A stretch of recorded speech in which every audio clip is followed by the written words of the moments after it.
قائد اجلاس منبع اخلاص حضرت علامہ و مولانا عبدالحمید صاحب قبلہ کیر پانی سمجھو، جن کی صدارت میں اور سرپرستی میں آج کا یہ عظیم الشان جلسہ جشن اصلاح معاشرہ بموقع جشن شادی میں یہ عظیم الشان پروگرام رکھا گیا ہے۔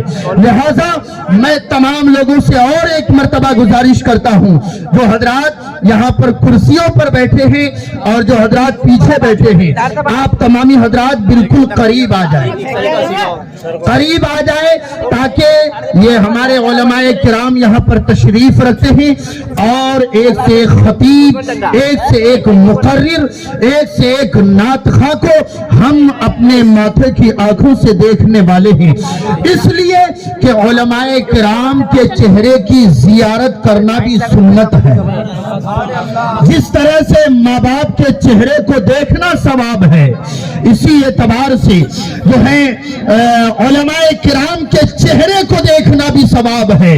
اور جو شادی شدہ حضرات ہیں، جناب جاوید بھائی شادی کر رہے ہیں، بیوی کے چہرے کو دیکھنا بھی ثواب ہے، لیکن یہ یاد رکھیں اپنی بیوی کے چہرے کو دیکھنا ثواب ہے، دوسرے کے بیوی کو دیکھنا ثواب نہیں، گناہ ہے۔ اس لیے تمامی حضرات قریب آ جائیں، انتہائی ادب و احترام کے ساتھ تشریف رکھیں۔ ہماری ماں اور بہنیں بھی آئی ہوئی ہیں، بچیاں جو آ رہی ہیں ادھر جو ہے ان لوگوں کے لیے بیٹھنے کا انتظام کیا گیا ہے، بچیاں ادھر بیٹھ جائیں، اور ہمارے بڑے چھوٹے بزرگ جتنے آنے والے ہیں یا ابھی تک نہیں آئے ہوئے ہیں، آنے کا ارادہ رکھتے ہیں، میں ان سے گزارش کرتا ہوں کہ جلد سے جلد آ جائیں۔ اور سامنے کچھ حضرات اور ادھر کچھ حضرات نظر آ رہے ہیں، دیکھیے اچھی باتوں کو سن کر اس پر عمل کرنا چاہیے، اس پر اکڑنا نہیں چاہیے۔ یاد رکھیں جو اکڑتا ہے اللہ تعالیٰ اس کو پکڑتا ہے، اور جو لج جاتا ہے وہ جو بس جاتا ہے، جو لج جاتا ہے وہ بچ جاتا ہے۔ اس لیے یہاں پر لج جائیے، بس جائیے، اکڑے نہیں۔ ہمارے علماء کرام کی زبانی جب آپ کوئی بات سنیں، علماء کرام قریب ہونے کو کہیں، تو آپ حضرات جتنا جلدی ہو سکے قریب آنے کی کوشش کریں، اس لیے کہ جو اکڑتا ہے اللہ تبارک و تعالی اس کو پکڑتا ہے۔ کیا ہمیں تاریخ معلوم نہیں؟ نمرود اکڑا، اللہ نے اسے پکڑا، حامان اکڑا، اللہ نے اسے پکڑا، شداد اکڑا، اللہ نے اسے پکڑا، چنگیز اکڑا، اللہ نے اسے پکڑا، ہلاکو اکڑا، اللہ نے اسے پکڑا، اور اب صبح قیامت تک یا ابھی جو بھی اکڑے گا اللہ تعالیٰ اس کو بھی پکڑے گا۔ اس لیے اچھی باتوں پر اکڑنا نہیں چاہیے۔ میرے بھائی جوان، بڑے بزرگ جو حضرات ادھر ادھر ہیں، میری آواز اگر آپ تک پہنچ رہی ہے تو جلد سے جلد آپ قریب آنے کی کوشش کریں تاکہ قرآن کی تلاوت سے محفل کا آغاز کر دیا جائے۔ ایک شعر سماعت کر لے کہ صبح مغرور کو وہ شام بھی کر دیتا ہے، ذرا محبت سے بول دے سبحان اللہ، کہ صبح مغرور کو وہ شام بھی کر دیتا ہے، اور شہرتیں چھین کے وہ گمنام بھی کر دیتا ہے۔ اور وقت سے آنکھ ملانے کی کوشش نہ کرنا، وقت سے آنکھ ملانے کی کوشش نہ کرنا، وقت انسان کو نیلام بھی کر دیتا ہے، وقت انسان کو نیلام بھی کر دیتا ہے۔ اس لیے میں تمامی حضرات سے گزارش کرتا ہوں آپ لوگ بالکل قریب آ جائیں۔ اب ایک شعر میں حمد پاک کا سب سے پہلے اللہ کی بارگاہ میں پیش کرتا ہوں کہ کوئی تارے بناتا ہے، کوئی جگنو بناتا ہے۔ ذرا محبت سے بولے سبحان اللہ۔ ایک مرتبہ نعرہ لگائے جو حضرات ادھر ادھر سے ہیں، تاکہ آپ کے نعرے کی آواز کو سن کر وہ یہاں پنڈال گاہ میں، دریوں میں، چٹائیوں میں بیٹھنے کی کوشش کرے۔ پورا مجمع میری آواز کے ساتھ آواز ملائے، نعرہ تکبیر، نعرہ رسالت، مسلک اعلی حضرت، علماء اہل سنت، سرزمین کیر پانی، یہاں کا سنی مسلمان، یہاں کے خوش عقیدہ مسلمان، یہاں کے سنی سنتی مسلمان، نعرے تکبیر، نعرے رسالت۔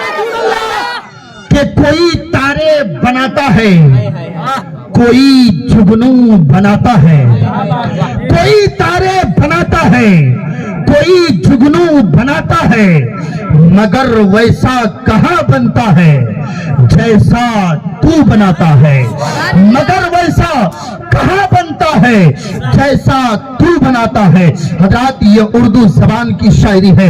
اردو زبان کو غالباً 300-350 سال ہو چکے ہیں۔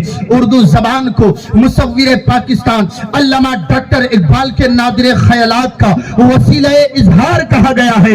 یہی اردو زبان جب وادی نعت میں داخل ہوتی ہے تو محسن کاکروی کی زندگی بن جاتی ہے، میر تقی میر کی روح بن جاتی ہے، امیر خسرو کی کلاه بن جاتی ہے، اور اعلی حضرت امام احمد رضا خان فاضل بریلوی رحمت اللہ تعالی علیہ کا عشق بن جاتی ہے۔ علامہ عبد الرحمن جامی فیضی کہتے ہیں کہ جلایا جائے دل کا خون تب ایک نعت ہوتی ہے، جلایا جائے دل کا خون تب ایک نعت ہوتی ہے، اور نچوڑا جائے 100 مضمون تب ایک نعت ہوتی ہے۔ عروض و قافیہ، علم البلاغت اور تخیل کا بنایا جائے جب معجون تب ایک نعت ہوتی ہے، بنایا جائے جب معجون تب ایک نعت ہوتی ہے۔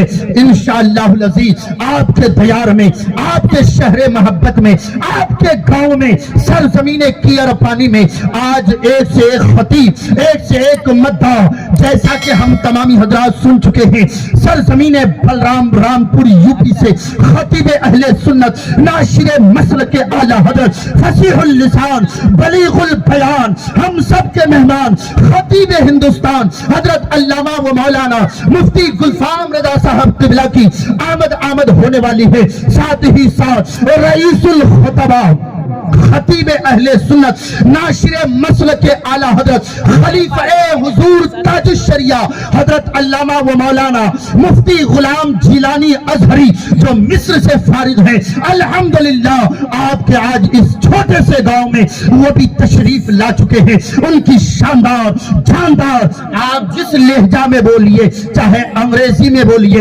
انگریزی میں تقریر کرتے ہیں، عربی میں بولیے، آپ کو عربی سمجھ میں آئے تو عربی میں تقریر کرتے ہیں، ہندی بول سمجھ میں آئے تو ہندی میں تقریر کرتے ہیں، اردو سمجھ میں آئے تو اردو میں تقریر کرتے ہیں۔ وہ عظیم خطیب آپ کے شہر محبت میں تشریف لا چکے ہیں۔ ساتھ ہی ساتھ ہمارے دیگر علماء اہل سنت، علماء کرام، ائمہ کرام بھی تشریف رکھے ہوئے ہیں۔ مدح رسول، اندلب چمن رسالت، بلبل باغ مدینہ، واصف شاہ ہدا جناب عمران رضا قادری جو ہے نل کھیڑا کی سرزمین سے آپ کے دیار محبت میں وہ بھی تشریف لا چکے ہیں۔ انشاءاللہ العزیز کچھ ہی دیر کے بعد ان کی پیاری مخملی سریلی آواز کو ہم اور آپ سماعت کرنے والے ہیں۔ انشاءاللہ العزیز ان خطبہ اعظام کی تقاریر کو اور ان کی نعت خوانی کو ہم اور آپ سماعت کریں گے، سنیں گے، ہمارا اور آپ کا دل انشاءاللہ العزیز باغ باغ ہو جائے گا۔ میں ایک شعر پیش کرتا ہوں کہ ایک بار آیا تھا، ایک بار آیا تھا لیکن پھر کبھی آیا نہیں، ایک بار آیا تھا لیکن پھر کبھی آیا نہیں، ایک ایسا شخص جس کے جسم کا سایہ نہیں، ایک ایسا شخص جس کے جسم کا سایہ نہیں۔ اور آج سے تقریباً 300-350 سال پہلے فراق بیجاپوری تامل ناڈو کا شاعر یہ کہتا ہوا نظر آیا کہ محمد کی گلی میں تو پیدا ہوا ہوتا تو کیا ہوتا، محمد کی گلی میں تو پیدا ہوا ہوتا تو کیا ہوتا، اور محمد کی محبت میں تو فنا ہوا ہوتا تو کیا ہوتا۔ ارے مجنو تو ہوا مشہور لیلا کو دل دے کر، میرے نبی کو دل دیا ہوتا تو کیا ہوتا، میرے